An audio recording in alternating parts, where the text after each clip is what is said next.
വയനാട് ഉരുൾപൊട്ടൽ ദുരന്തത്തിന്റെ 9ാം നാളിലും കാണാതായവർക്കായുള്ള തിരച്ചിൽ തുടരുന്നു.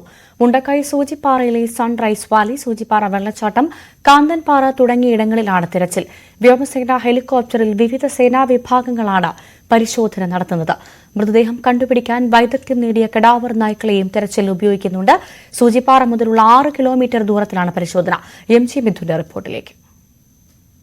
9ാം ദിനത്തിലെ തിരച്ചിൽ പുരോഗമിക്കുകയാണ്. 6 സെക്ടർ കേന്ദ്രീകരിച്ചാണ് ഈ ഒരു തെരച്ചിൽ നടക്കുന്നത്. ഞാനിപ്പോൾ നിൽക്കുന്നത് ഈ പുഞ്ചിരിമട്ടം ഭാഗത്താണ്. ഇവിടെ ഈ സേനാവിഭാഗങ്ങളുടെ നേതൃത്വത്തിൽ, കടാവർ ഡോഗ്സിന്റെ നേതൃത്വത്തിലൊക്കെയാണ് ഈ ഒരു തെരച്ചിൽ നടക്കുന്നത്. ഇപ്പോൾ ഉദ്യോഗസ്ഥർ ഈ പ്രദേശവാസികൾ പറയുന്നതനുസരിച്ച് എവിടെയൊക്കെയാണ് ഈ വീട് നിന്നിരുന്നത്, ഒപ്പം തന്നെ എങ്ങനെയായിരുന്നു ഈ പ്രദേശം മുൻകാലങ്ങളിൽ ഉണ്ടായിരുന്നത്, എവിടെയൊക്കെയാണ് വീടുകൾ ഉണ്ടായിരുന്നത്, എങ്ങനെയായിരുന്നു, എത്രത്തോളം ആളുകൾ ഇവിടെ താമസിച്ചിരുന്നു, ഒപ്പം തന്നെ ഈ എസ്റ്റേറ്റ് ലയങ്ങൾ ഇവിടെ ഉണ്ടായിരുന്നു, ഈ പറയുന്ന റിസോർട്ടുകൾ ഉണ്ടായിരുന്നു, ഹോം സ്റ്റേകൾ ഉണ്ടായിരുന്നു, അതൊക്കെ കുറിച്ചൊക്കെ ഇവർ പറയുന്നതനുസരിച്ച് ആ ഭാഗത്ത് സെർച്ച് ചെയ്യുക എന്നുള്ളൊരു നിർദ്ദേശമാണ് ഇന്ന് നൽകുകയും ചെയ്തിരിക്കുന്നത്. കടാവർ ഡോഗ്സിന്റെ സഹായത്തോടു കൂടി പല ഹോട്ട്സ്പോട്ടുകളും ഈ മേഖലകളിലൊക്കെ കണ്ടെത്തിയിട്ടുണ്ട്. അവിടെ ഹിറ്റാച്ചികളും ഒപ്പം തന്നെ മണ്ണുമാന്തി യന്ത്രവും ഒക്കെ ഉപയോഗിച്ചുകൊണ്ട് അവിടെ നീക്കം ചെയ്യുക എന്നുള്ളൊരു ലക്ഷ്യമാണ് ഇന്ന് പ്രധാനമായിട്ടും ഉള്ളത്. കൂടാതെ തന്നെ മുണ്ടക്കൈ പ്രദേശത്തും സമാനമായ രീതിയിലുള്ള തെരച്ചിലുകൾ പുരോഗമിക്കുന്നുണ്ട്. കൂടാതെ ഈ പറയുന്ന ചൂരൽമലയിലും കൂടാതെ അട്ടമല അടക്കമുള്ള പ്രദേശങ്ങളിലുമൊക്കെ ഇന്ന് തെരച്ചിൽ നടക്കുന്നുണ്ട്. അതിലേറ്റവും പ്രധാനപ്പെട്ടത് ഹെലികോപ്റ്റർ ഉപയോഗിച്ചുകൊണ്ട് ഇതുവരെയും തെരച്ചിൽ നടത്താനാകാത്ത ചില പ്രദേശങ്ങളുണ്ട്. സൺറൈസ് വാലി അടക്കമുള്ള പ്രദേശങ്ങൾ, കൂടാതെ സൂചിപ്പാറ വെള്ളച്ചാട്ടത്തിന് താഴേക്കുള്ള മറുവശത്തേക്കുള്ള ഭാഗങ്ങളിലൊന്നും തന്നെ ഇതുവരെയും ആർക്കും എത്തിപ്പെടാനോ അല്ലെങ്കിൽ അവിടെ നിന്ന് ഈ എന്തെങ്കിലും ഉണ്ടോ എന്നടക്കമുള്ള കാര്യങ്ങൾ പരിശോധിക്കാനോ ഇതുവരെയും സാധിച്ചിട്ടില്ലായിരുന്നു. അവിടെ ഇന്നലെയും ഹെലികോപ്റ്റർ ഉപയോഗിച്ചുകൊണ്ട് വിദഗ്ധ സംഘം അവിടേക്ക് എത്തി പരിശോധനകൾ നടത്തിയിരുന്നു. അതിനുശേഷമാണ് ഇന്ന് വീണ്ടും ഈ സംഘങ്ങൾ അവിടെ പരിശോധനയ്ക്കായി എത്തുന്നത്. എന്തായാലും വിപുലമായ ഒരു തെരച്ചിൽ 9ാം ദിനം നടക്കുന്നു. കാരണം ഇന്ന് ഇതുവരെയും ഈ പറയുന്ന മൃതദേഹങ്ങളോ അല്ലെങ്കിൽ മറ്റ് ശരീരഭാഗങ്ങളോ ഒന്നും തന്നെ കണ്ടെത്താൻ ഇതുവരെയും സാധിച്ചിട്ടില്ല. ഇനിയുള്ള സമയം, കാരണം 9 ദിവസമാകുന്നു, ഇത്രത്തോളം ആകുമ്പോൾ മണ്ണിനടിയിലേക്ക് ഈ പറയുന്ന മൃതദേഹങ്ങളെല്ലാം തന്നെ ലയിച്ചു പോകാനുള്ള ഒരു സാഹചര്യമുണ്ട്. അതുകൊണ്ട് തന്നെ അവ ഏതെങ്കിലും ഒന്ന് കണ്ടെത്തുക എന്നുള്ളതാണ് ഏറ്റവും പ്രധാനമായും ഇവർ കണക്ക് കൂട്ടുന്നത്. ഇനി സർക്കാർ കണക്ക് പ്രകാരം 152ഓളം പേരെ കണ്ടെത്താനുണ്ട് എന്നാണ് ഇവർ വ്യക്തമാക്കുന്നത്. എന്തായാലും നമുക്ക് ഈ പ്രദേശവാസികളൊക്കെ പറയുന്ന പോലെ തന്നെ കൂടുതൽ പേരുണ്ടായിരുന്നു.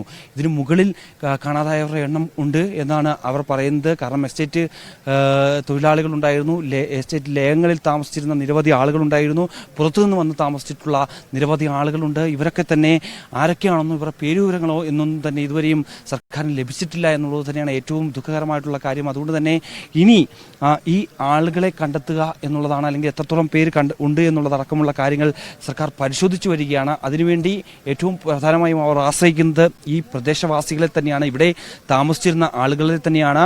അവരൊക്കെ തന്നെ നിലവിൽ ഈ ദുരിതാശ്വാസ ക്യാമ്പുകളിലും ഒപ്പം തന്നെ ഈ പറയുന്ന ഹോസ്പിറ്റലുകളിലും ഒക്കെയാണ് കഴിയുന്നത്. പക്ഷേ അവരിൽ തയ്യാറാകുന്നവർ, കാരണം ഈ ഒരു ദുരന്തം ഉൾക്കൊണ്ട് അതിൻ്റെ യാഥാർത്ഥ്യം മനസ്സിലാക്കി അതിൽ നിന്ന് കരകയറാൻ ശ്രമിക്കുന്നവരുണ്ട്. അവർ ഇങ്ങോട്ട് പറയുന്നതനുസരിച്ച് മാത്രമേ അവരെ പ്രേരിപ്പിച്ചുകൊണ്ടല്ല, അവരെ കൂടുതൽ നിർബന്ധിക്കാൻ പറ്റാത്ത ഒരു സ്ഥിതിവിശേഷമുണ്ട്. കാരണം ഇപ്പോഴും ആ ഒരു ഞെട്ടിൽ നിന്ന് അവർ പുറത്തേക്ക് വരാൻ സാധിച്ചിട്ടില്ല. ആ ഒരു നൊമ്പരം ഇതുവരെയും അവരുടെ മനസ്സിൽ നിന്ന് മാറിയിട്ടില്ല. ഒരു മരവിച്ച മനസ്സുമായി കഴിയുന്ന ആ ഒരു ജനതയാണ്. അതുകൊണ്ട് തന്നെ അതിൽ പറയാൻ കഴിയുന്നവർ അവരിവിടേക്ക് എത്തുന്നുണ്ട്. അവരൊക്കെ തന്നെ കാണിച്ചു കൊടുക്കുന്നതനുസരിച്ച് എവിടെയായിരുന്നു വീടുകൾ നിന്നിരുന്നതെന്നടക്കമുള്ള കാര്യങ്ങൾ കാണിച്ചു കൊടുത്ത ആ പ്രദേശങ്ങളിൽ കൃത്യമായി പരിശോധന നടത്തുക എന്നുള്ളതാണ് ഇപ്പോൾ ഉദ്യോഗസ്ഥർ ചെയ്തുകൊണ്ടിരിക്കുന്നത്. സേനാവിഭാഗങ്ങളുണ്ട്, ഒപ്പം തന്നെ ഫയർഫോഴ്സ് ടീമുണ്ട്, NDRFന്റെ സംഘമുണ്ട്. ഈ മേഖലകളിലെല്ലാം തന്നെ മറ്റ് സന്നദ്ധ സംഘടനകളുടെ പ്രവർത്തകരുണ്ട്. അവരെല്ലാം തന്നെ ഒത്തൊരുമയോടെ ഈ ഒരു പ്രവർത്തനം ഏകോപിപ്പിക്കുകയാണ് ചെയ്യുന്നത്. എന്തായാലും ഇനിയും ഈ തിരച്ചിൽ തുടരാൻ തന്നെയാണ് തീരുമാനമെന്നാണ് മനസ്സിലാക്കാൻ സാധിക്കുന്നത്. ഒപ്പം തന്നെ ഇന്ന് മന്ത്രിമാരായ AK ശശീന്ദ്രൻ, ഒപ്പം തന്നെ K രാജൻ ഉൾപ്പെടെയുള്ള പ്രതിനിധികളുമായി വൈകിട്ട് കൂടിക്കാഴ്ച നടത്തുന്നുണ്ട്. ഉദ്യോഗസ്ഥ തലത്തിലുള്ള ചർച്ചകൾ നടക്കുന്നുണ്ട്. സേനാ മേധാവികളുമായി ചർച്ചകൾ നടക്കുന്നുണ്ട്. ഇതിനുശേഷം ഇനി എങ്ങനെയാണ് ഈ തെരച്ചിൽ നടക്കേണ്ടത്, ഏത് തരത്തിലാണ് തെരച്ചിൽ മുന്നോട്ട് പോകേണ്ടത്, ഏതൊക്കെ സ്ഥലങ്ങൾ കേന്ദ്രീകരിച്ചാണ് ഇനി ഈ തെരച്ചിൽ പുരോഗമിക്കേണ്ടത് അടക്കമുള്ള കാര്യങ്ങളിൽ ഒരു വ്യക്തമായ പ്ലാനിംഗ് ഇന്ന് വൈകിട്ടോടുകൂടി ഉണ്ടാകുമെന്നാണ് പ്രതീക്ഷിക്കുന്നത്.